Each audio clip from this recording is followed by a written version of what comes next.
we're going to travel down, and then we're just going to have a conversation about it. So, I'll just say it. I'm touched, you're touched. A lot of people are just a little bit touched, right? Especially in the art world.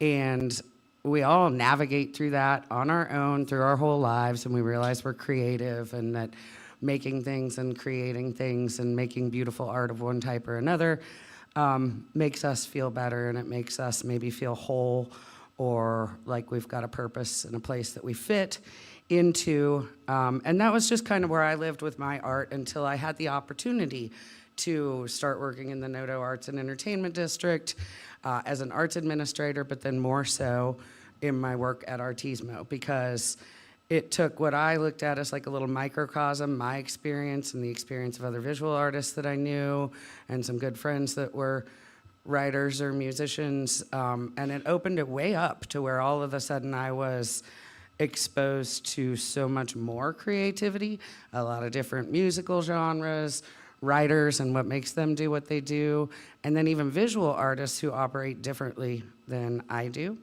And in that, I got just really kind of interested because in dealing with those people, let me backtrack a little bit, in my career, I've always dealt with a lot of people, right? Like business management, and in my opinion, a big part of that is just people skills, communication, and understanding how to work with people and how to make people work well as a team.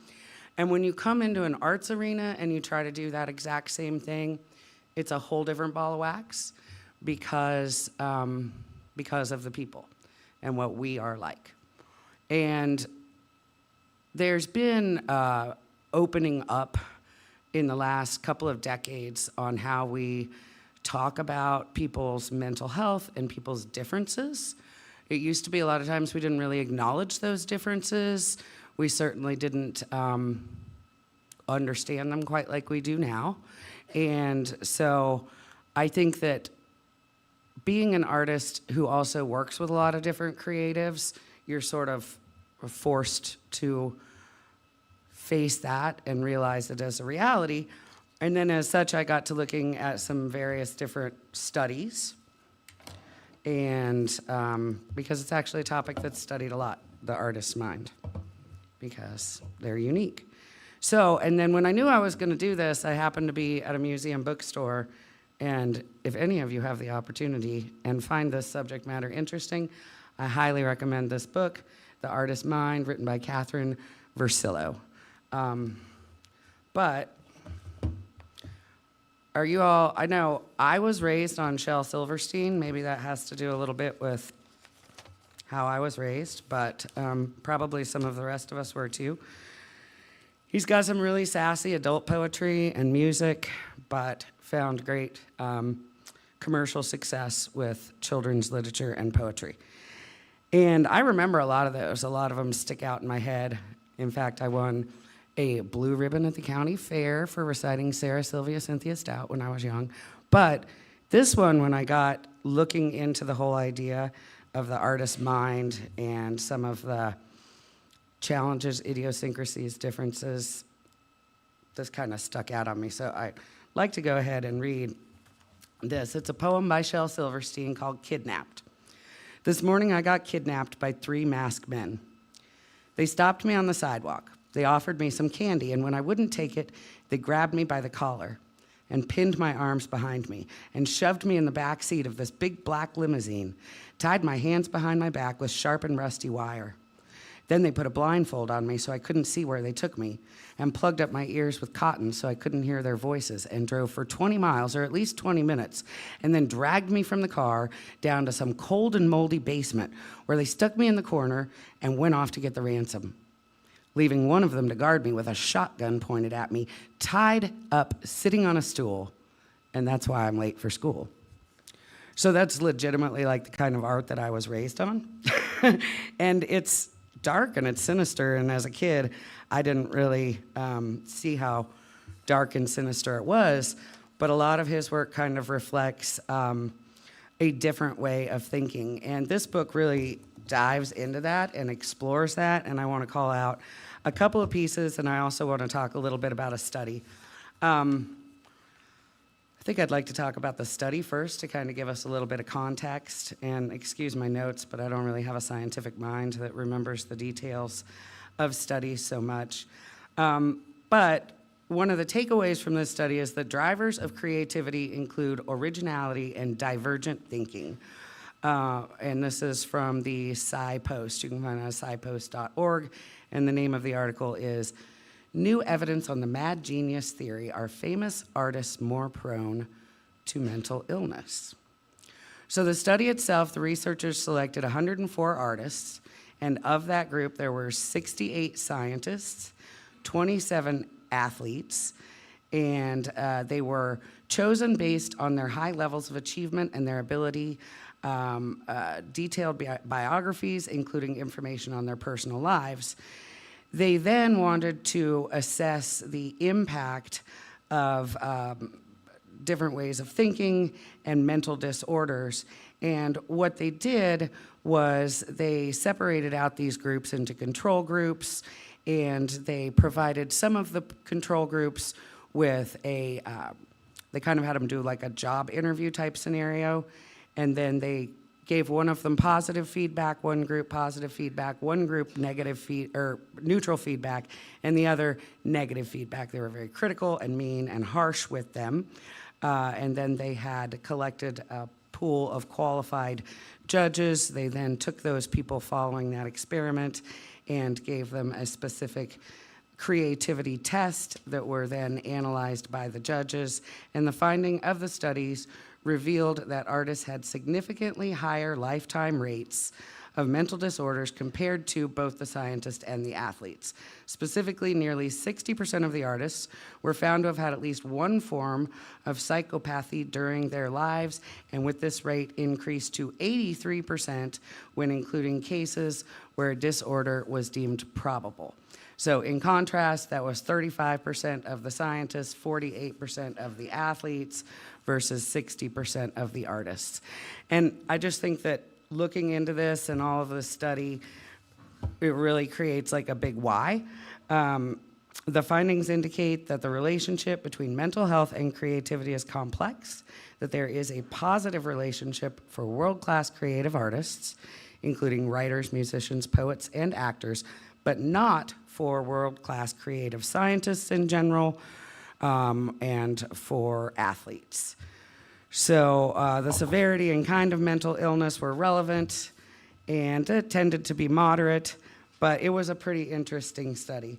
And so why is that? I think that a lot of it kind of has to do with a point regarding creativity, that creativity, let's see, I think it was Goya. I've got it marked here somewhere. Creativity and madness. According to Goya's idea, the imagination is not only the mother of the arts, his own art included, but in the end also the origin of madness. So I think that's a really interesting question.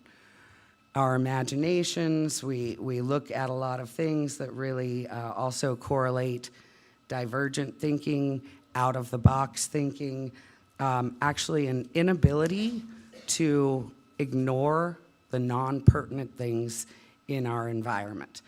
These are all things that a lot of artists share in common. And one more little, so everybody's familiar with Michelangelo, painted the Sistine Chapel. And one thing I find really interesting and probably got me started, my curiosity in all of this, is that a lot of the dead masters of fine arts, folks love to posthumously diagnose them with things. Vincent van Gogh being the prime example.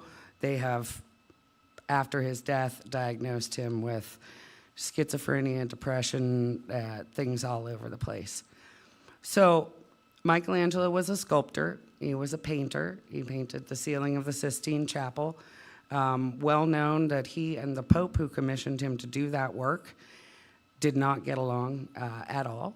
And it is widely said that one of the reasons that the Pope really disliked being around Michelangelo was because of his very intense body odor.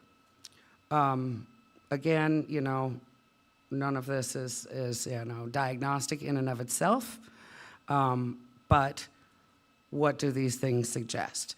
They suggest a possible compulsion towards the project, possibly overlooking things that should be addressed daily, and generally just sort of having a different priority set, way to look at things, and perhaps a little bit of difficulty making connections with greater society. With that in mind, I want to take a look at some things out of here. And, I asked myself when I said I'd love to just have the opportunity to discuss this with some of the creatives in my community, what basis am I coming from with that? What qualifies me to do that? And I think that a question also is, what qualifies anybody to do anything? I think that pretty much everyone that's alive and living and functioning in the Western Hemisphere in the 20th and 21st century, right, has challenges. And some of those are emotional challenges. Some of those, it just, things may not quite feel right. And I've definitely noticed that there are specific and perhaps more exacerbated challenges among creative types that have a certain similarity. The way my mind works then, I start to ask myself, all right, well, historically cultures have wanted arts in their civilization, they've encouraged it, and yet we live in a very regimented society now where the expectations are pretty much black and white. Pretty much you do this and then that makes you a contributing member of society, and if you don't do that, you're not. Well, if we want to nurture the arts and creativity, and of course, the advances in mental health and where we've gotten and being able to help people with challenges are tremendous, but at what point do we say, let's take a moment also and honor a little bit of divergent thinking? And we're gonna get into some major and famous artists' thoughts on the treatment. Of course, they're so much more advanced now than they were in most of these cases, but I want to brush on the idea that there's always been a bit of a fear of treatment that is directly tied to, essentially, I don't want you to treat the creativity out of me, and that being a fear for a lot of artists. So when we talk about challenges that folks face in modern society, the expectations of us to sort of function and be a certain way, I found this to be a kind of interesting takeaway just on art in general. Art has the power not only to help the individual artist cope with depression, but also to connect us all to our shared humanity. So it's that last piece. And again, same topic, different topic. There's tremendous amount of study and information on the healing power of art therapy, what that can do. And I think that crosses into this topic a little bit too, when you start to ask yourself, did these folks have a need to create art in order to be okay? Having essentially devised their own type of art therapy to help them get through their lives. But I want to also look at that, the ability to connect us to our shared humanity. Because when you talk about folks, with some divergent thought patterns and so forth, a lot of times people will feel very challenged to connect with others.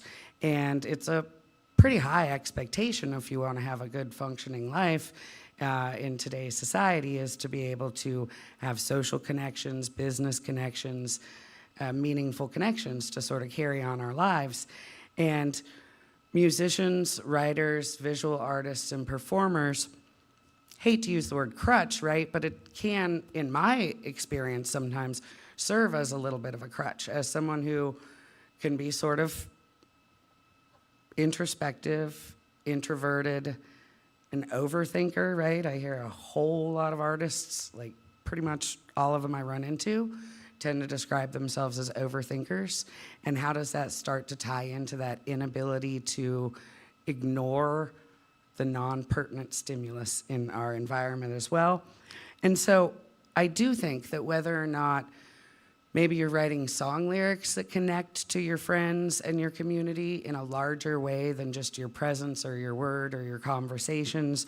Or if I'm able to create a work of art that resonates with people and they sort of pick up on what I was feeling or doing when I made that art, it's an outlet for me if I don't easily take to those types of personal connections. If I'm not one who communicates really openly, who understands really well, or who bonds really, really well, our art can allow us to feel as though we are extending something of ourselves and give our community the opportunity to receive that in what is sometimes a less intimidating way, because a lot of artists aren't going to release their art out into the public until they feel very, very good about it. And that's, again, part sometimes, artists that can come one of two brands. I kid. They're all the way through. But some have, delusions of grandiosity, whereas others are very, very insecure, right? Everything I do is great. Nothing I do is worthwhile. And it can serve as a tool. Say, this is where I'm putting all of this, maybe non-conforming thoughts or these feelings that I'm dealing with, and I'm having a hard time sharing those and feeling okay or understood with my community. And I feel that whether you're writing or making music, performing, or creating art, it can go a long way in doing that.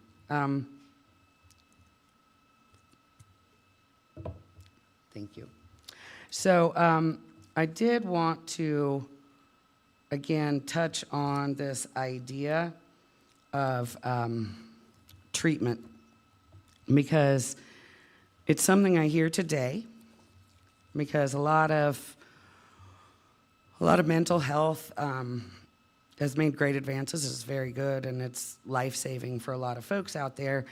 But a lot of people feel a little bit of frustration, too, when they seek out help, and because of how our system works, generally, quite often, the first knee-jerk response, because it works a great deal of the time and is wonderful for many people, are pharmaceuticals. But you hear kind of different reviews on those as well.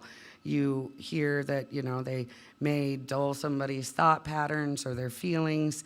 And even before, pharmacology was the way, there has always been a tendency of artists who there's a very, very, very, very, very long track record of artists needing that help, which used to look like going to an asylum or a sanatorium, and most of them spent a little bit of time there.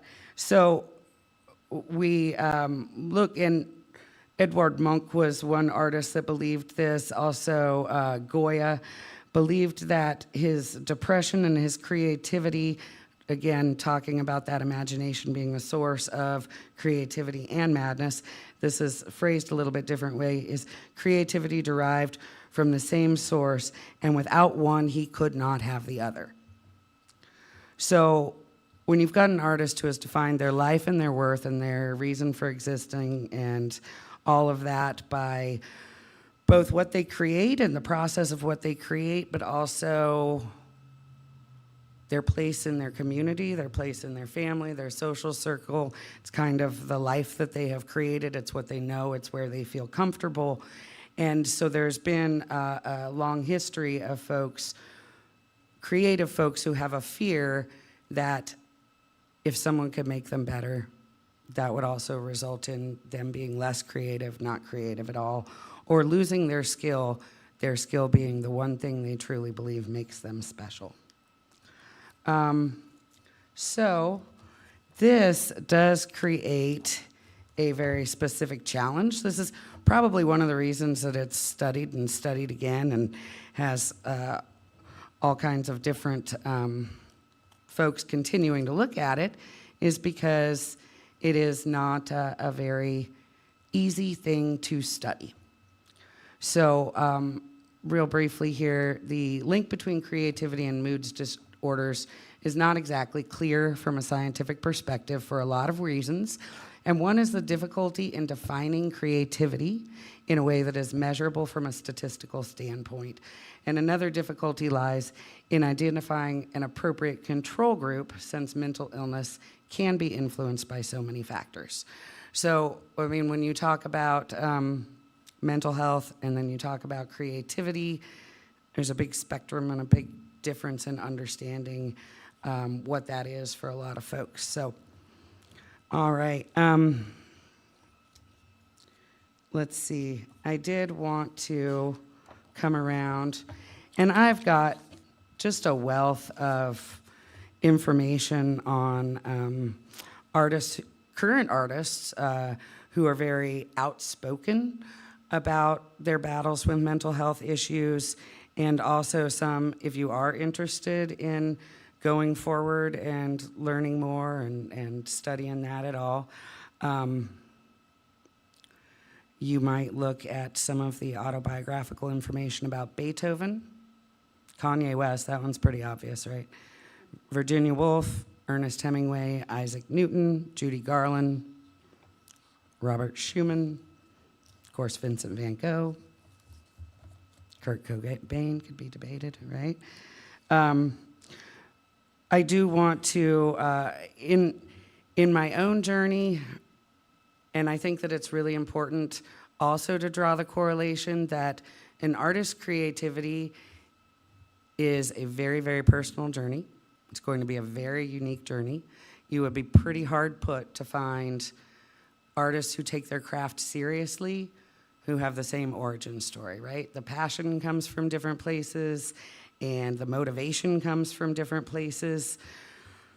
But I think for the most part, artists, well, one of my favorite quotes, and I don't even know who said it because I think it's one of those quotes that can be attributed to a number of different people, is that a consistent thread of successful artists, and this has also been said about successful athletes because they're both very, very, very competitive fields, is that the successful artist or the successful athlete is going to be the one who keeps going long after others would have given up. And that kind of gets you to that point of mastery. And so what is that? Is that a touch of obsession? Again, delusions of grandeur, a little bit of all of it, insecurity, feeling comfortable in that place.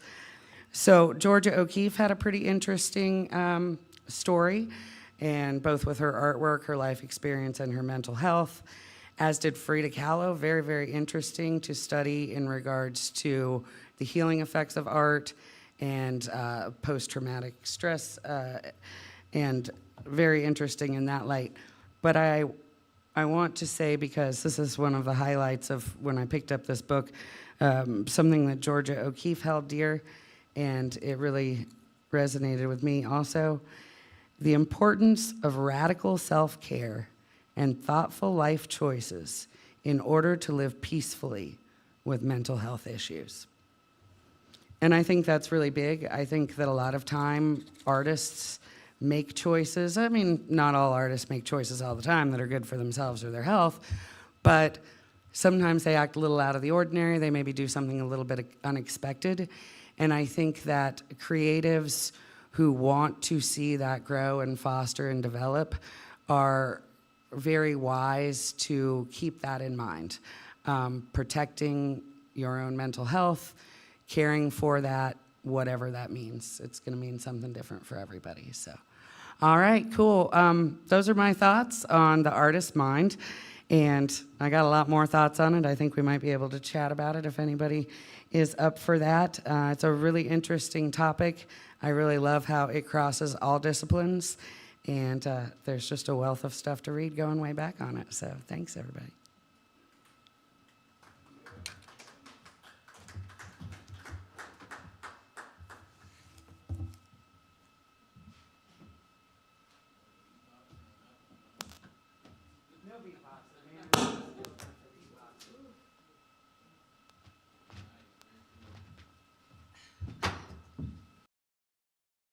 Becki Waugh, everybody. I didn't know how much longer. Oh, yeah. I got questions. I'm an artist, man. I did. I have a one piece on, so I was in the bathroom fully stripped, about to take a shit, and she was like, "Well, I think that's my finishing thoughts." I said, "Oh, pinch it," you know. You know, I realized the other day I was dehydrated because I was wearing a one piece, and at 5 p.m. I was like, "Oh dang, I ain't done this yet." Yeah, I'll do that at work. I won't piss all day. And as soon as I clock out, I'm like, okay, work shit. I should have done this on the clock, but you know, doing it now on the clock. I'm doing it right now. I got a diaper on. Give you some visual there. I finally wore something but white because I realized on the cameras I look like a ghost or an angel, whatever you want to view it as. It's because you knew I was coming, so you wore all black. I'm famous for the all black. I was like, this is perfect. Perfection. I don't know if it's just gonna be me and you up here, but Sweet. I am the artist. You know, you're an artist, so. We are. Well, we're all artists, but We're all artists. There goes Mix. All right. We share a Mix. medium here, though. What was that last piece I seen you post? It was snowy, I think. It was. Yeah. What was the title of that? It doesn't have a title. I love that. I hate titling paintings. You know, It's the worst, and it has a little bit to do with that. Like, right? I feel like I've put all of this creativity out there, and it started in my brain as one thing, and I really want it to be received as the viewer, whatever they want to see it as. I love that. So. I tend to like title pieces how I feel then, and then I'll like put a little like name tag. I think one of the pieces you bought from me, I was like, I told you a different price. You're like, well, it's $20 more on here, and I'm like, I fucked up. That you get a discount today, but I'll rename pieces. I've had like tags on pieces, and I'll flip it around, and I'm like, that's not what I titled it. So it really is just. I think that's pretty cool. Yeah. I liked a lot of the stuff you had to say about just the in-between of sanity and insanity with artists, you know?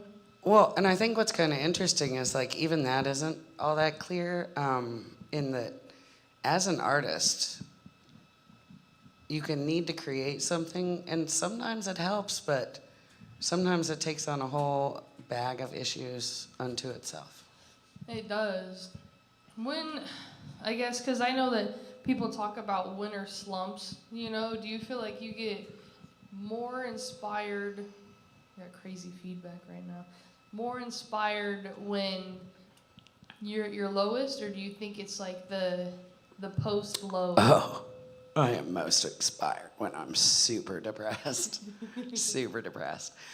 But it slows things down a little bit for me, right? Which makes me more accepting of getting pretty fully enveloped by a work of art. Honestly, that whole cabin fever thing, if I did not create of some type, I don't know what the heck I'd do. Because, yeah, it kind of makes it okay. Because one thing art and creating and writing and all of that does, right, is a great time eater. Yeah. You can lose time like nothing, so. Do you ever, because I personally struggle with shoulder pain from painting. What are some like pre-ritual like stretches, workouts, or just mental stretches that you do? Okay, so I actually had to go to a physical therapist because of my shoulder pain from painting. Turns out I've just had bad posture my whole life. So she did show me some like cross-body stretches and all that, but really it's more an all the time thing that you have to try to do, and it's better. And the Spider-Man stretch when you get tingly fingers, yeah, right. That helped a lot. That was one thing I went to physical therapy for like 8 weeks. I learned a Spider-Man stretch, and that I've had bad posture my whole life. Yeah. So. I hate that. Right. And it is like, especially if you're sitting and painting, you just want to tuck those shoulders in and just get like 2 inches away from it, you know? Well, absolutely. Yeah. Bad for your head, your eyes, your hands, your shoulder. I really noticed it right after and during the pandemic. I was delivery driving and doing a lot of easel painting. So both had this. Yep. I was, on the steering wheel and with the paintbrush. You'll find this funny too. So when I was in physical therapy and I was telling her, it's like, it hurts when I do this and I do this all the time. So the physical therapist was like, well, when you paint, you should like jab at it. And you've seen my paintings. That doesn't make any sense at all. So it's not jabby art. But. Take your own advice, therapist. Right. See your piece, you know? Right. I heard an artist not too long ago state that they liked exercising because they weren't really able to think about other things or didn't worry about other things. And it reminded me of, my mom was never an artist or a painter, but I did get her in her older years to sit down and do a painting with me and her good friend, and we did like a little paint and sip thing. And she didn't like her painting when she was done, which I thought it was adorable. But she has a lifelong worry wart, and she was like, that was a lot of fun. You know what's weird about painting? I can't worry about other things while I'm painting. And I think that that's like a big piece of the whole mental health deal too. You study, you know, you maybe suffer from anxiety, you got too much on your mind, you're looping thoughts, all that stuff, right? Well, it sort of takes that away because you're able to fully put your focus somewhere else.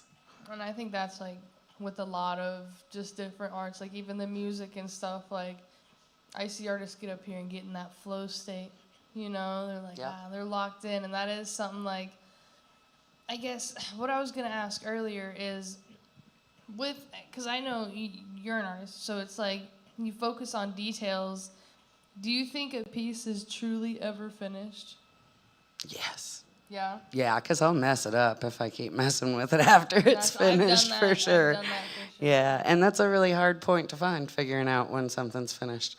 And I think probably, like with everything, I've got some writer friends who, man, I wish I could remember the terminology she used, but when it's editing time and she needs to make something a lot shorter, you know? Oh, yeah. It's kind of that, Yeah. I think she refers to it more as like chopping her baby in pieces, so. Yeah. Chop the toes I also off. get weird sometimes when a piece sells, Yeah, that's... even though I don't want it. And that's like, I have a lot of pieces in my house right now where I'm like, have such emotional value in there, and I'm like, God, sometimes I want to clear my space so I can evolve into the next like phase of it, but it's also a great feeling, and I know you know this, of like seeing your work in somebody's house. Oh yeah. I love that feeling. I have a tendency of giving pieces away that I've labeled for hundreds of dollars before, and I'm like, right? Take it, man. Me too, right? Take it. But I tell you, I was really surprised. I had former buyer inform me that they had sold a painting that they bought from me. That was cool too. I was like, whoa. Yeah. Like, did you profit or did you lose something there? I don't know. He tried to get me to paint one just exactly like it. Yeah. I was like, that's not how it works. Yeah. I hope you got a lot of money for it. But I see you do like, or I guess I can't say that. I don't know. Do you do commission pieces? Like if someone's like, hey, paint this? I have, and I could, for sure. But I mean, it's best when someone already appreciates your style or the kind of things you paint, and then they come to you with that. Because, you know, if it were lockstep with the type of work that I do, happy to do that. But if it's way off from what I usually do, then no. Yeah. Let me point you in the direction of an artist that does that. Yeah, I know a guy, you know. So with like the thought of like cabin fever and it being winter, I found that like last winter I really locked into my pieces because I was like, had a little shitty job at the time, wasn't making a whole lot of money. I'm like, okay, if I don't leave the house, I won't spend money, so I'll be fine. But it's a different kind of freedom when you're financially free, you know? And I guess with a lot of young artists, I see them still kind of just be like, oh, well, my passion, I gotta follow this. And a lot of people kind of forget the real life of I think you can get a little situation. imprisoned by your art, maybe, if you're like, well, this is the thing that I do because it's healthy and free and I can afford to do it and it's good for me and people seem to like it. Like, those are all good reasons, but also, I don't know. I think everybody's got their own paranoia, but like, you can't become a slave to your art either, or it's gonna manifest a little bit differently. For me, I get a lot of.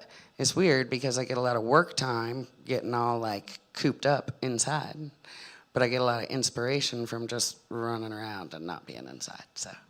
What do you think? Because I know you probably know like the highs and lows of just you'll be really creative and then you'll have a piece like I have a piece right now I've been working on for a year, and every day I walk in and I look at it and I'm like, maybe tomorrow. What kind of motivates you to get out of those low slumps to touch a piece again? I really don't worry about it. Yeah? Nope, not at all. No. See, and that's why I enjoyed listening to you, because I know that you have years of experience doing this, and my mom says I've been an artist since I was an itty bitty one, but I'll kind of put pressure on myself, even though I'm not showing art anywhere, I'm not necessarily posting stuff. I put this pressure on myself where I'm like, I need to finish this piece, or else Right. I'm like, And I think, something's like, undone. it takes a while to figure out the right relationship with your own art, because I would not want to be dependent on selling my art or my art receiving immediate approval or, rave reviews, like, for my ability to exist or have a good life or be taken care of. Creative works, whether they're songs, books, paintings, on average, hit their peak of popularity at least like 10 to 15 years after they were created. So that again goes back to that whole, you keep doing it long past when other people would have said, why am I doing this? A lot of artists say, why am I doing this all the time, myself included. And to me, that's like, your relationship with your art, do you allow it to pressure you, or do you say, no? I have got a painting on my easel right now that was never really intended to be a finished painting. I was trying to teach myself how to do something.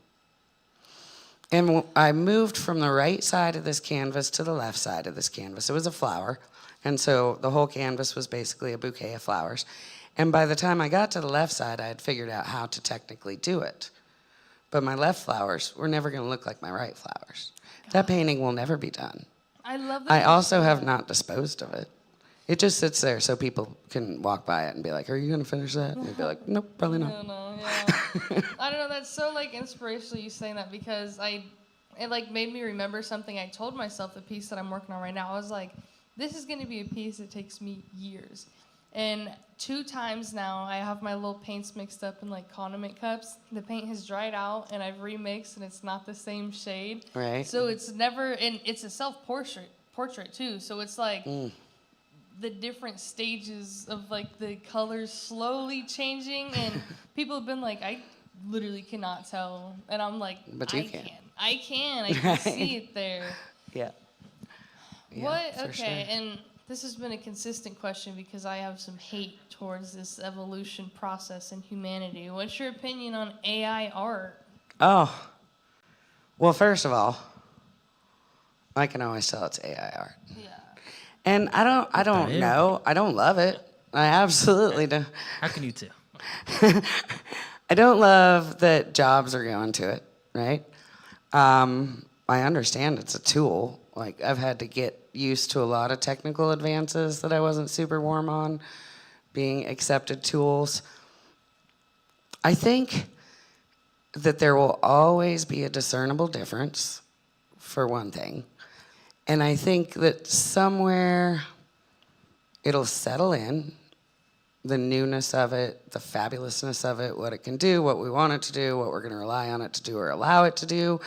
And we're going to, like, probably the experience of AI creativity in general, no matter what it is, will hopefully maybe move us back to an appreciation of the actual skill set to make tangible, hard copy, traditionally created works.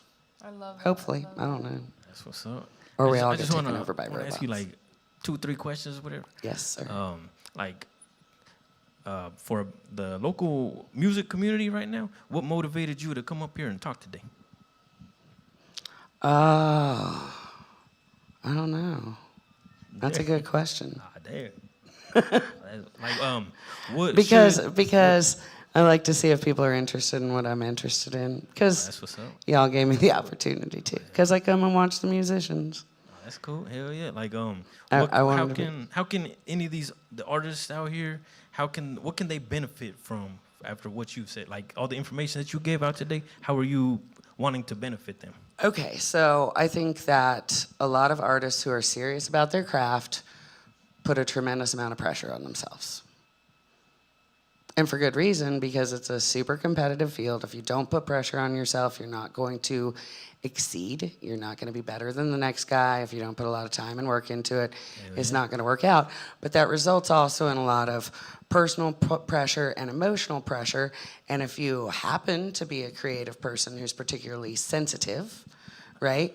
So I would like everyone to take away just this understanding that while it definitely doesn't feel like the greater society has an understanding of the challenges involved with creating, that as a creative person, they need to show themselves grace, both for pace of production, pace of improvement, and also to realize that all of the aspects are part of the creative process. So like, if I am inspired by one of the first warm days of spring and the Kansas sky and just that whole vibe and feeling that goes with it, right? Legitimately hanging out in a field was a productive use of time. Oh yeah. You know? And so really, I got to give credit here to my kid's third grade teacher, because he was like falling asleep in school because he is not a morning guy. And I was hearing about it all the time, and I was trying to fix it, and he was still falling asleep in school. And I guess she must have given me a heads up, and I sounded like kind of impatient and cross and like, "Grr." And rather than talking about my kid at all, this teacher, and it was via email, I think, a single sentence, "Becki, you need to show yourself some grace." And I would like for all of the artists to take that away, that you're doing something not everybody else is doing. You are truly offering something to society that not everybody is or can do, and like the pressure we put on ourselves. So if it is part of your self-care to lay off yourself a little bit and to allow yourself to enjoy the moments and live the life and see the things, and a lot of times that's what? Going to see another artist, a musician. Or reading a book that you never allow yourself time to do, you know, or seeing some avant-garde movie, because it's going to put you in a different place. Yeah, I was gonna ask, like, what are some ways people can apply that information? But you said even like sitting in a field or whatever, or reading a book or something that could help. And what are some other things that you have done as an artist that, you know, what I'm saying, that maybe can apply to somebody making music or something like that? Right. Well, I, like a lot of artists and visual artists, pretty much when I'm happy with something that I've completed, subconsciously somewhere in my mind, I guess what I like to do is pick the next thing I want to conquer. Because I'm like, oh, I like the way that turned out, but now I wish I knew how to do this, and start working on it, right? And I guess to sort of invite that as a fun part of your practice, you know, to kind of flex on it a little bit. Because it's going to happen, and it can either be interpreted as that's not good enough and I don't have that down yet, that's, you know, less than what some other people are putting out, or hey, this is what I want to nail next. Because by the time you start nailing all the little technical aspects of what you do, then you're better than the rest. Yeah, that's what's up. Okay, I have some thoughts. Let me see if I can remember them. First off, you were talking about like giving yourself some slack, and I don't know why I internalized it like this, but it kind of internalized a different way where we kind of judge things off of what we have heard and seen. And this is like so random, but today at work, one of the line cooks, Becca, shout out, she was like, what I heard, she's like, hey, you're an asshat to society. And I was like, man, why am I an asshat, you know? Or like, I was like, I think I'm a cool member of society, you know, I pick up trash sometimes. I know I flick my cigarette butt. She said, no, you're an asset to society. And I was Right. like, I feel like we can, even though it's just a little silly mishearing thing, I feel like we can kind of almost mishear our thoughts sometimes when it comes to art and just kind of the judgment on stuff and giving yourself some Well, slack. and I think those are the things, you know, that we touch on here, and, you know, kind of that specific subject matter I got into is part of all of that is oftentimes being very sensitive, maybe even being a little bit paranoid. I mean, I think there's been times when people have given me plenty of praise for what I've done and then ask a question about, but why'd you do this that way? Or really like it, but it wouldn't, la la la. And that's always like what I hone in on. And why? Why do we do that? You know, we take it, we hear it. What we should do is hear it and consider that as a thing to either consider or not consider next time. So, you know, it's a whole other skill to be able to really receive constructive criticism when it comes to your art. And I think it's easier if you beat yourself up first. Yeah, and that's, you know, I didn't show my art for a long time, and I'm kind of in a rut right now of not showing my art. You've seen when I first started showing stuff, and something as a young artist that I had to, like, kind of learn is that my art used to just be for me. I never made my art to be like, hey, everybody, look. Mm-hmm. As soon as I started hanging it, it was, okay, I got to get the next one out. I got to, you know, because I do love the feedback from people. Mm-hmm. As long as it's good, you know, and that is a tough one to be like, somebody's like, oh, this is cool, and but, you know. Like that is really a thing, too, that when I talk about seeing things from a different vantage point through the work I do at Trauzzma Gallery and Bistro is speaking to people who have done a lot of great work, right?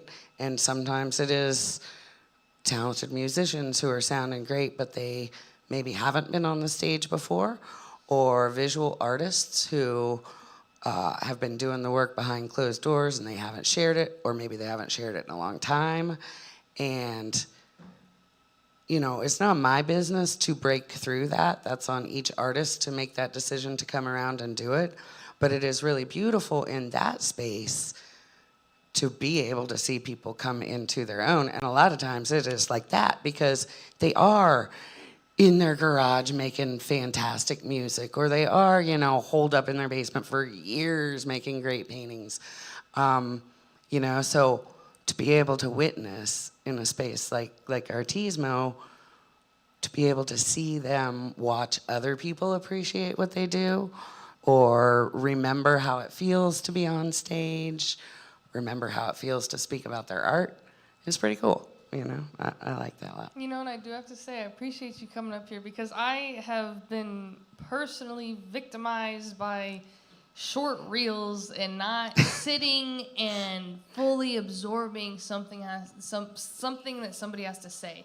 So even with comedy, I do not watch other comedians. I just can't do it. I don't know. I sit there and like, cool, man, awesome, you're doing your thing, and that's kind of like hypocritical because how should I expect anybody else to give a fuck about what I got going on, you know? But it was like inspiring to like sit here and like get some knowledge thrown on me, you know, and have it reflect in myself. I was like, damn, I'm a little crazy too. You know? Like, okay, right, okay. And I think that's a piece of it too. Is like mental health stigmas. The world has gotten a lot better about destigmatizing those things, right? But again, a lot of times artists are a little more sensitive and a little more, you know, feeling, and maybe they want to guard that and they want to put forth a different face. But part of being able to freely create and come into your own, I think, you know, it's a struggle for everyone, but is to be okay with who you are and what you're doing and why you're doing it, so. Kind of to tag back on what Mex was asking, just what brings you up here, sharing your thing. I kind of just observed that like art and music there's a lot of similarities just on artists judging themselves, you know, and we've seen that a lot here on the show where people can't take fucking constructive criticism, you know, and they'll, you know, get a little butthurt about it. And that's the thing that I feel like comes with time. And I feel, have you like ever, not in a sense stormed off, but kind of just got fully defeated? Like, like, fuck you guys. Yeah, lots of times for sure. And again, I think that's like, is that one of those cases where people who didn't quite have that artistic motivation, that streak, would just give up, right? And they're like, oh, well, that was fun and I kind of enjoy doing it, but you know, if I'm going to get criticized and denied, rejected for things, I'm just not going to do it. I feel like that's so needed little on bit of the stuff, though. Like It is. I feel like it's important to get in your head about shit. You Right. know, if you, like you were saying, like the black and the white in it, like some people are like fully criticize themselves, and some people are like, I'm the shit. I was like sitting there, and I was like, I feel like I'm a good mix of both. Right. Like half of the things I put out there, I'm like, Or maybe you're really hypercritical in one aspect of your life and then think you're fabulous in another. yeah. So I think that happens. And a lot. that's shout out to Hassan over there. He got to see my pieces hanging up the other day, and he pointed out a specific piece where I don't like it, but I had it on the wall, and I was like, dude, take that piece, because you're gonna appreciate it a hell of a lot more than I do. You know, and that's the beauty of kind of sharing your art, because there are people that will fully love what you got going on, even if you're like, I don't really like it, you know. And I feel like artists need that. Yeah. And that's why it's important Definitely. to come up here and kind of show them what you got, you know. Right, right. And I really like also to see folks that I know as musicians and then have them share their paintings or drawings with me, or visual artists who also play a little music or really, you know, that's cool. That's, you know, and I've really appreciated the opportunity to be a little more fully immersed and see all of the various paths. And even in, honestly, so Artismo has been just shy of 2 years now that we've been doing what we're doing.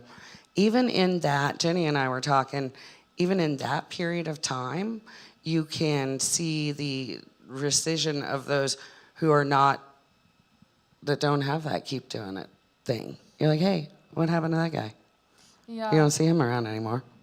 Well, he must not have been one of the crazy ones that keep on keeping on. That's, you know, and that's sometimes I'm like, fuck, I need to get my work out there more, because Well, you know you're welcome at our gallery. and I know I am, man. I keep meaning to bring something over there, because it gets a little trippy in my house sometimes. I got a 1-bedroom apartment, and my bedroom is my art gallery. I got the bed in the living room, so it's like I fully surrounded my living space with that. That's awesome. You know, and There's an artist here in town named Jody Jensen who has over 300 paintings in her house. Wow. It is Damn. beautiful and a madhouse. Yeah. I mean, in the best possible way. You got some of her paintings out there? We've exhibited her. We'll get her back in for you next. Yeah, they're great. They're awesome. We love them. so I got maybe 2 more questions here. All right. What was the first moment in your life where you like showed a piece and you're like, wow, maybe I could do this? Like, what was that moment? I had a drawing in Cricket magazine when I was 9 Oh. because my folks sent it in. So, but that was I've cool. never heard of Cricket I still have magazine, but- It's in like dentist offices. Oh, Yeah. okay. Becki Waugh and the dentist. Pretty dude. much. It's kind of weird because the style is very similar to what I do now. really. Yeah, But, I yeah. love that, dude. It always kind of the roots stay there. Right. Do you have any other questions for Becki? Well, I guess I can ask, what can we plan to see from at Artismo? Like, what are some future events coming up? At Artismo, we have some really good future events coming up. You're asking me to change my line of thought to our event schedule. That was my next question. So. Oh man, thinking quick. We got a good show this weekend on Saturday. I just have to remember what it is. It's brunch and mimosas. Oh yes, oh yeah, brunch and mimosas, yeah. and Shout man, out that Jay food Fish. and that I'm entertainment excited. is super. Oh, and Friday, 10-piece jazz ensemble. 10-piece, Wh- like Yeah. one man, who's 10 that? pieces, or What, Now was it you're a asking band or me something? for proper nouns and specifics that I can't tell you, What the Kansas hell? Max. But a 10-piece jazz ensemble, and that is a free show Friday night. Oh, what time shit. is that? I think 7. 7? Yeah. Dang. Totally. Follow Artismo Gallery and Bistro if you want to double check me. But Yo, no, it's good. y'all still got the same menu out there? Of the food? We for the food? got signature hamburgers, homemade Oh, mac and shit. cheese, I might really need to quesadillas, pull ice up cream now. floats. That's what's Make up. you feel like a kid again. Fill your belly. Go see a free jazz show and get some signature burgers or whatever. Right? You said. Yeah. Get your Becki I'm pretty on. sure Rocky's trying to move his way through the signature burger menu, which is awesome. I love that sort of experimentation. Hell yeah, dude. I'm glad I got to peek at your guys' kitchen. I think the last time I was over Yeah. there, I said, y'all doing this shit in here, dude. Right? I like it. Yeah, Let's get it's a in cool there." space. We love it there. Do we have any audience questions today? Peanut Shout Gallery. out to the question. Look at him. Oh, there's He's one hit person my Oh lurking up shit! front. I know that guy. Nope.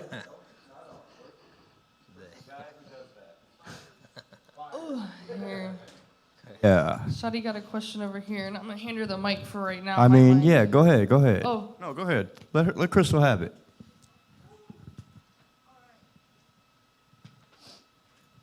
Okay, you can hear me because I can hear me. All right. So mostly, I think this is a comment. Almost like that whole time, I felt like I was getting emotional during your seminar, and I think it has to do with the connection aspect, like it bringing people together, and also we are, especially in the creative community, we're really different thinkers, and it's kind of hard to make connections with people.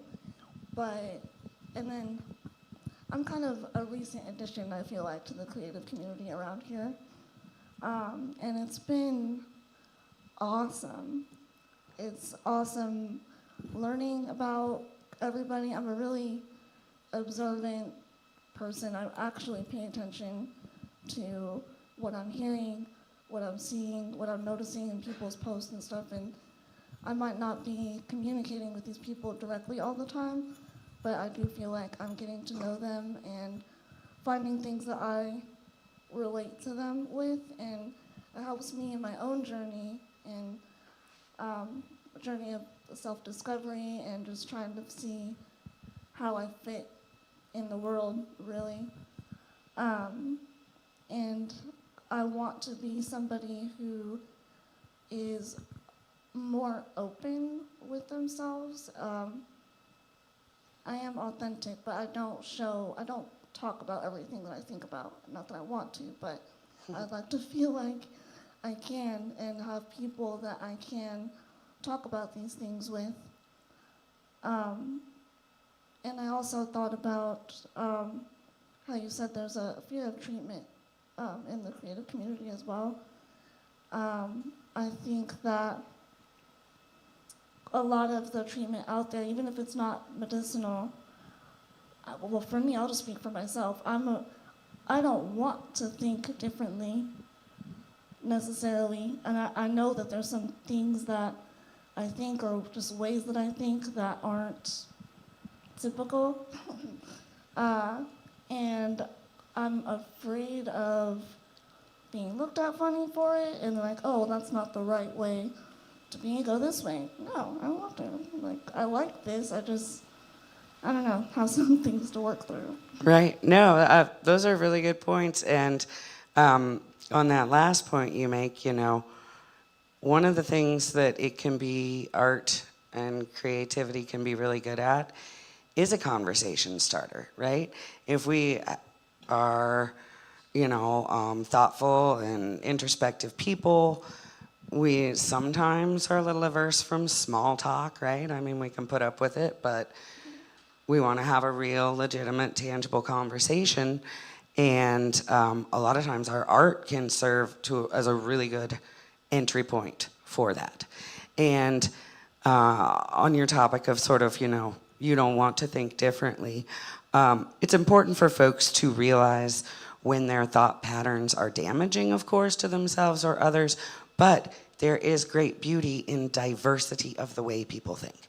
And it's something that I've talked about in a lot of different work environments, because of course we all understand the well-roundedness and the more full picture that we get from the diversity of people's backgrounds and experience. But also, I think sometimes we overlook that there's a lot of value also in the diversity of simply the way people think. What appeals to them, their analytical process. So yeah, I think that the world would definitely be a much more boring place if everybody thought along the same lines, you know? And it's that creativity and imagination, and those folks who are artistic are often really bringing some new things to light for everybody and new conversations. So thank you. And I'm glad you're here and very glad to have you as part of the creative community in Topeka. Super happy every time we see you, Crystal. So I'm glad you're here. You know, Crystal, you said your comfort level with being able to be surrounded by the people that you are in the art community. It took a very long time for that to fucking happen. It used to be visual arts didn't mess with music arts. And we're just now, and right about the time they started Trauzzma is really about the time that started coming together, you know, it's okay for him being a promoter or her being a painter or him being a DJ or him being a rapper to step to a visual art side to try and get their outcome. I'm appreciative of that too. But it took a very long time to get there, you know. Right, you know what I'm saying? Like that's the thing is this room full of people, we've been on this specific journey right here that we are in tonight for over a year together. You may not have been at every single one or whatever, but we know damn near every Monday it's gonna be you guys, us, him, Something like that. him, Yeah. those three. You know what I'm saying? And Crystal's been coming lately too quite a bit, and it's like, you know, I think that's kind of helped us kind of realize our journeys are kind of side by side when it comes to whatever art zone you're in, you know. You asked her earlier what an artist can take from what she was saying, like how a musician could take from the art piece she was saying. Simple. Every rapper you know that's come out in the last 10 years is so emotional. They're so fucking emo. Oh, yeah, for real. You know what I'm saying? That's the thing that brings them together is where she's talking about passion to paper. Well, they got passion to paper over here. You know what I'm saying? It's just that they get to put theirs together somewhere and I'll say hang it up in a spot. Whereas somebody like Zeddy, Leon, Zay, Key, D, all those guys, once they put their art together, they have to go be put on display too. But they just don't get hung on a wall. They have to come and show it in your face. You know what I mean? That's why I try to, like, you know what I'm saying, get people's art out there, you know? Right. That's what I'm saying. But that's where the two similarities from my own point of view, where I see it, those two things go hand in hand because it's not just, they're all emotional. They're all trying to express something. And if you can't draw but you can write but you can't rap, that's still three different kinds of art right there. You know what I mean? well, there's also a really interesting correlation in the appreciators, right? So music lovers love art, and art lovers love music and storytelling. And one of the things that I was really thrilled by as we, moved along at Trauzzma is like we sell a lot of art during music shows or during, karaoke. Folks come out because they like to sing, they enjoy that expression, they enjoy the art we've got, they buy the art we've got, or folks that enjoy that being added on to their show. So you've got the visual artists who are benefiting from, a lot of times we will sell visual art to someone who came in for a musical performer, and that customer absolutely positively had no plans to go to an art gallery. You know what I'm saying? Right. They went to a show. They found themselves in a gallery, fully immersed. The other piece to that is you used to do hard copy albums, and you had to have a graphic artist of some sort, a visual artist, to help catch the attention of your music art. You couldn't just put a blank You know what I'm saying? If this was an album cover, I'm going to bypass that. You know what I mean? When you see something that somebody actually put together, now you got 2 more pieces of art community coming together to make one. You know, I think that's very important. Well, and cinema and music scores, right, are a great Right. example of that because that's all visual, captured on the screen, on film. But then you add a fabulous score to that, boom. Right. You know? Yeah. So, and the thing I Like wanted to tell peanut you butter and about, you had a certain way you said it a while ago, both of y'all did, the treatment. Like treating Yeah. your mental so you don't take from your art. Y'all Getting better. all know my oldest son, Getting Gunner. better. Yeah, y'all know my son, Gunner. Yeah. ADD is hell, which you can all tell, and probably some other shit. But I had him on pills for a little bit when he was younger, and he wouldn't do anything. And one day he went to school at a new school and was like, "This place keeps me really busy. Can I please come off the meds?" And I took him off the meds immediately. And what I noticed was we were stifling his creative growth. Not Right. intentionally. It's just that when you put your kids in these things where pills or things like that is what's got their attention, their mind is not going to the right spots for Right. creativity. And so I think this is the best treatment for people with mental. It's, you know, because you're not getting addicted to things. You're not shutting your brain down just to, you know, what they used to give the kids Ritalin. I was lucky enough to never have that, but all that does is make you go, Right. and that's it. You know what I mean? So I believe that in any form that we have of art that is surrounding us, I believe that is the best treatment myself. I didn't have any questions. I just wanted to speak on what you was talking about All earlier. right. I appreciate it. And you're very right. A term I use is like, have a place to put all that stuff, Right. you know? So, all right. That kind of I don't know. This isn't like a statement like Chad said, but when I worked this, it was just like a middle of the night grave shift factory job. We used to have these rolls of film, and what kept me sane, there's these cardboard sheets in between every like layer. I would fill it up because we're not doing shit. I'm getting paid good to doodle on this, and the people would be like, "How are you gonna take that with you?" I said, "I'm not. I'm throwing it away right now because Right. it's just like I got my dose for the Yep. day. You know, I got my sanity there." I think it's really important too, when you can have a good artist community that knows you well. I think that all of this, you know, it's important to also understand that sometimes you might need someone who knows you really well to put you in check too. You know, to kind of let you know it's above and beyond, you probably need to XYZ, whatever that is. You know, we don't want folks erring on the dangerous side. And I think that a big piece of that is to have really open dialogues so that the people who you do trust in the arts community can know potentially, you know, when they need to just kind of be aware.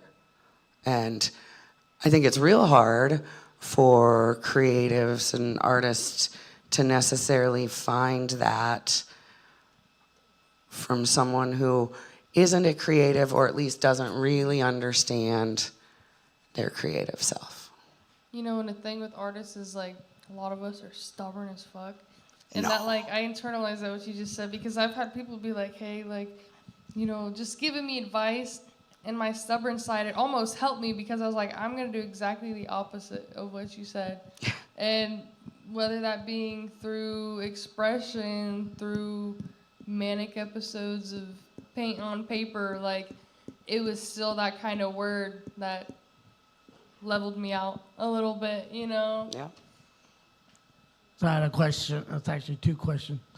Do you have a favorite piece of art, and why is it your favorite? That I did? Yes. That's a good question. It's probably still Miss Cherry Berry and Banana Man, which is a painting I did for a chocolate exhibit of dipped fruit that looked like people. So it was fun. What was that for? Like, It was Just for random ass an thing? art exhibit that was themed around chocolate. So, sounds something like what Yummy. Mars would have did, you know? But I don't know. right? Yeah, well, it wasn't them, but it was a similar kind, yeah. All right. Yeah. So, how's it going? All right, good. All right. So I really don't know anything about your art, so I apologize. I'm sitting Is here. your mic working? no, I don't think I'm the on mic's working. just for. No, so, hold it up to your mouth. Hold up. So There we go. I would like to know, like, what type of art do you do? I do acrylic painting and I do watercolor and ink that is a little bit more of an illustrative style. So, and you can find, well, I've got a recently revamped website. You can find a lot of my artwork on BeckiWaughArt.com. And so the acrylic works that I do are kind of dreamlike. They are figurative, so a lot of times they will have people or places featured in them, but they might be just a little bit ethereal. I did a lot of paintings that sort of addressed the relationship between people in the universe. So they had a lot of celestial bodies, stars, night skies, people, somewhat inspired by nature as well. But then I have a lot of fun with these others that I do, which are like a ink sketch, that are very much things someone might expect to see in an illustrated book. People have compared it to like Where's Waldo in style. And they're just kind of quirky That's and they're dope. kind of fun and they sort of emit a certain vibe. They're colorful. I am not a formally trained painter. Yes, you are. Well, Better believe it. in life and practice, yeah. And the last formerly trained painter I said that to did tell me, well, that's probably a good thing. So, whatever, maybe. Well, I heard you talk about the creative process. Mm-hmm. There's actually a book about the creative process. I was wondering if you read that book. I can't I remember have the not. author. I have Look not. into it. All right. Another thing, do you get your creative juices flowing like during the day when you wake up, or is this like a night thing or sporadic? Honestly, I guess that's an interesting question too. I think that I'm usually more inspired to start pieces in the morning. And I don't know if that means that like I woke up with an idea, because I didn't tangibly wake up with an idea, but I feel like more often than not, if I'm gonna, tackle a new piece in a day, I'm generally getting started with that before noon. All right. So, And one more question. So, when you're creating your art, your paintings, or whatever art you're doing at that time, do you have like an idea in mind, or do you just go with the flow and then let it become what it is? no, I always have ideas, and that's different with each artist. Some artists really kind of let the painting take them, and it goes where it goes. I generally have a very good idea of what I'm doing. Now I won't have every detail of a composition, but I will know what the subject matter is, and then as I move through stages of the work, I might decide, something would go great over here. So there'll be modifications, but almost 100% of the time when I start art, I have some idea of what I'm making. And another question. I said that was my last, but it's not. All right. So, do you finish all your art in one setting, or is this okay. No. All right. No, What's the longest piece that you worked on? I did a really detailed aerial map of Topeka that took a month and a half at probably like 20 to 30 hours a week. The Miss Cherry Berry and Banana Man painting took also probably about a month and a half or 2 months, fewer hours. Many of my paintings most of them I'd say are done When they in get 1 done. to 3 days. Some of them are done in a couple hours. Oh. So that's the flow stage. So you get into the flow state. And Well, then you it just- really depends more on what I'm painting. So if it's a composition that is pretty simple and maybe only is really focused on a singular subject matter, that's likely to go much more quickly. Or if something's got a tremendous amount of texture and detail, obviously that's going to take longer. So, yeah. Yep, thank you. Good questions. So, unless there's any other audience questions, I know we asked. Oh, Key has one. Oh shit! I'll we got save my Rocky here. question. I'm in the infinite question tunnel. Yeah, for real. So, what is, you were talking about the crazy ones who keep on keeping on? What is the... Did I use the word crazy? Because I was Yes. going to be very specific to not use that word. That's how So- we Please interpret- carry on. So it's a two-part question. What's the number one thing that separates... Hey, baby. He What couldn't the wait. hell is that? I asked him to wait. He couldn't do it. That's all right. Oh, that's the least thing. The number one thing that separates the people who are the crazy ones who keep on keeping on, and the people who stop. And what's the number one thing that identifies someone who does keep on keeping on, and what's something that identifies somebody who does not keep on keeping on? So, consistent improvement is something that would identify the person that keeps on keeping on, because it's really hard to do one thing for eons and eons without getting better at it. And the other question's a little bit more difficult, you know, kind of like what makes the difference between the two.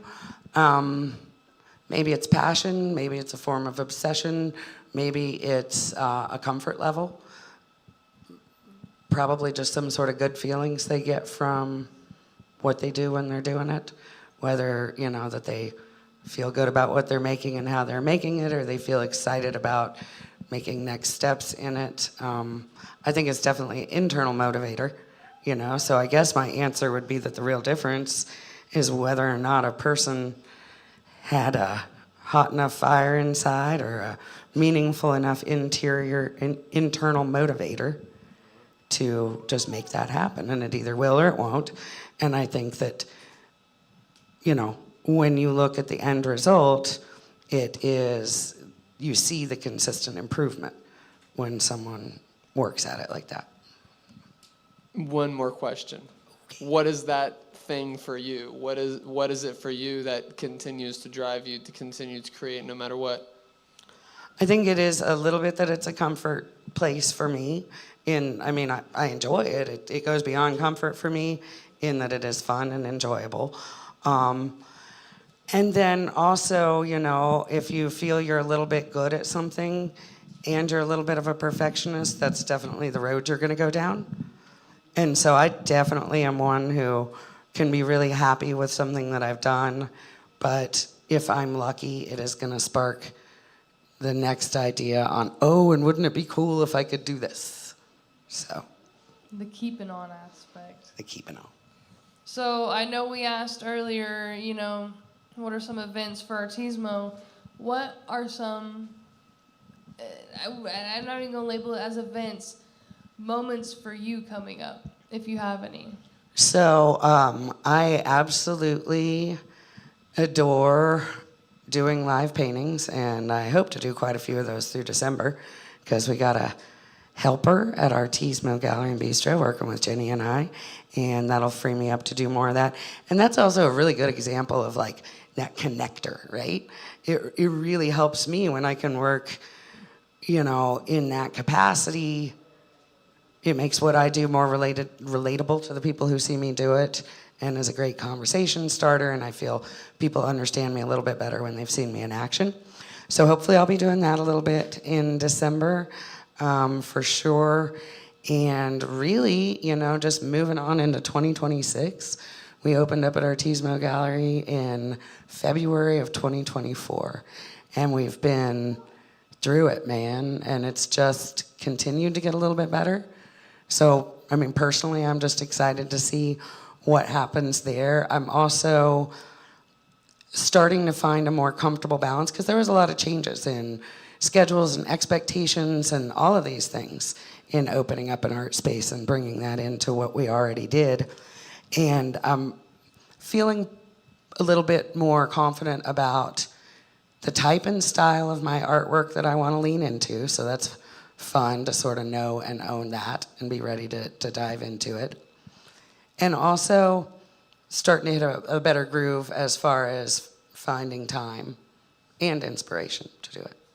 So, yeah, Keep it on. keep it on. Hell yeah. Well, All right, cool. this has been Becki. Well, thank you all for everyone. having me. Yeah, next time you come out, you can bring some strippers out here. Sorry I didn't rap. Or get like some beats or some music to go with your Right? speech and stuff. I should have had a Have somebody backtrack. like just breaking it down. Hell yeah, that would be tight as hell. And- Right? And now the breakdown. Wait, man, what happened? oh, Leon. He got over these here got 10 a questions again. God damn it, Come man. take I'm gonna Becki's go sit mic, down, He man. gonna start crying. No You 10 thought you guys questions. were done. Time is money, Leon. You thought you guys were done. Not today. What you got? You're gonna try to hit me with a hard one. Nah, man. What's your favorite snack while painting? My favorite snack while painting? Yeah, man. What's the paint snacks, bro? I don't tend to eat when I'm painting unless somebody brings me food. I'm lucky if I remember to drink water. That's how Okay. you end up eating paint. Okay. Like I painted a little bit, man, but like every time I try to paint, like bro, I be like, my lower back be hurting, bro. Like, how do you get around that? Bad posture. Bad posture? Yeah. Change positions. That's real. Like anything else. That's Probably real. just tensing up your whole body too much. I Yeah. lay on Probably the need to floor do like the sometimes when I wiggles or paint. something. That's Yeah. a good life hack. You just lay on your belly and then have the piece on the ground with you, and then you're not Right. really like slouching. You're like straight up. Like Frida Kahlo when she was laid up in bed. Oh, I Can don't I- see. I don't know shit, dude. I learned Super so much interesting. from you tonight. Can I ask Artismo questions? Most definitely. Oh yeah, bro. Okay. So, what's like the hardest part about booking an artist that you really want to perform there? I don't do the bookings.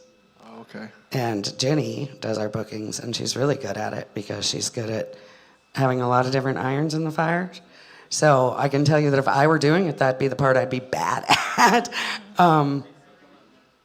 I don't know. I mean, no, I do know from what I've watched, okay? So it's like a willingness to understand that everything starts with a conversation. Yeah. Yeah, Dude, yeah. it's that, hey, yeah, email us at this email address about booking dates, and then, they send back a formalized and cold and non-personal, and she got a really good way of being able to just start conversations with people about what we do and about why we do what we do, Yeah. and, why we'd like to see it happen. And like anything else and anything in business, really, it's making it personal, taking it out of the email realm, and She knows how to talk to the bots. she knows how to talk to all the bots and bings and peoples and Yeah. animals even sometimes. So Oh snap.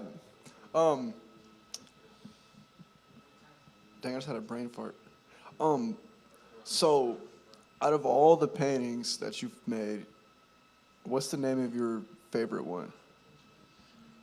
has this question already been asked? I asked- Miss Cherry Berry and Banana Man. Okay. Okay. It's a good one. I like it. But I mean, favorites, do you have a favorite child? But I do, I guess. Favorite painting, not favorite child, definitely. I was like, not. they're listening right now. No, nah. And like, They're what's, not listening, and I don't have a favorite. Yeah. And like, so like, I've always like, what's like different? Like, what are the three different types of like canvas? Like, I don't understand that.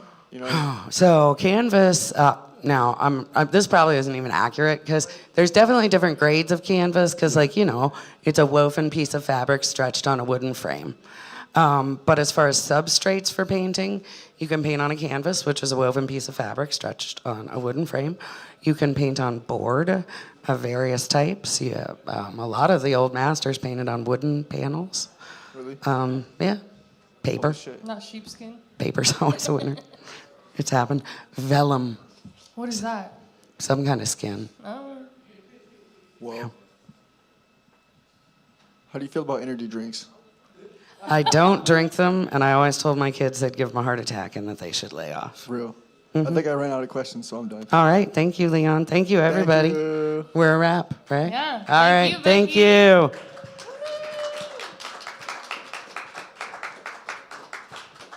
Friday, 7 p.m. Artismo, 10-piece jazz ensemble. Saturday, 10 a.m. Brunch and Mimosas by Jay Fisher. I'll be there doing comedy. Becky's gonna be there doing her thing in her space, you know. DJ Zeddy gonna be on the bots there doing DJ stuff. Be there, be a circle, be all around, you know. Good night, everybody.